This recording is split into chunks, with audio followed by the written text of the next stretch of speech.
How's it going, everybody? My name is Grohlvana, and we have hit 50,000 subscribers. I'm not going to give a huge speech. All I'm going to say is thank you to each and every one of you, regardless of whether you watched 1 minute of one of my videos and hated it instantly, or if you've liked and favorited every single one of my videos.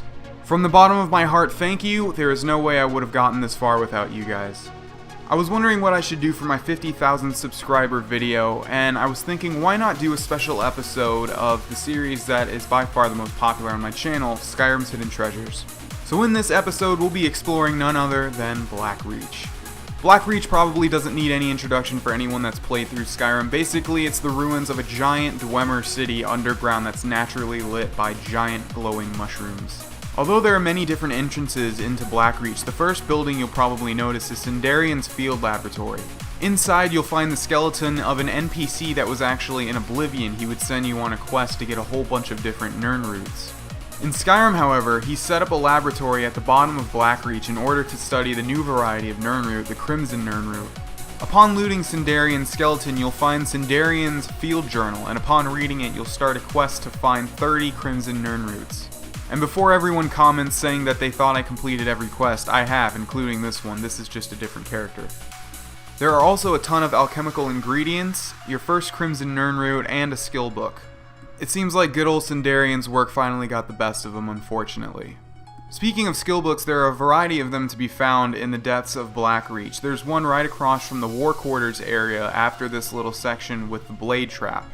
You can head up the stairs past the trap to find 2920 Mid-Year version 6. In the Silent Ruin building, you'll find Warrior, and that seems to be the only thing of note in this location.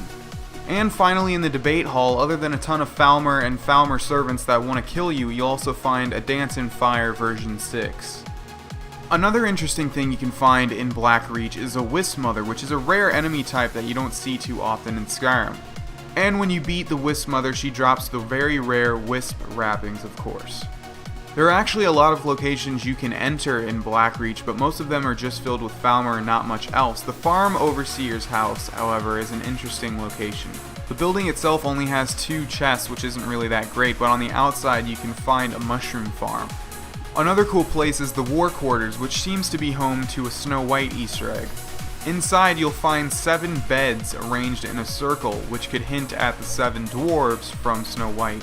This being a dwarven city kind of makes the connection. Not only that, but across the hall you'll also find a larger bed which could belong to Snow White. Finally, we come to probably the coolest thing that you can possibly find in Blackreach, and I'm sure many of you all already know this. If you stand below the giant floating orange orb and use Unrelenting Force, also known as Fusro Da, a dragon called Volthorial will actually appear and you can fight him. So that covers pretty much everything of importance you can find down in Blackreach. It's a huge, expansive location in Skyrim that's very, very, very pretty to look at and filled with a lot of interesting things.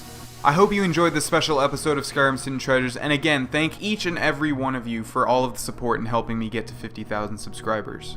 My next major milestone is 100,000 subscribers, so here's looking forward to that. My name's Grohlvana, and have a great day, ladies and gentlemen. Goodbye.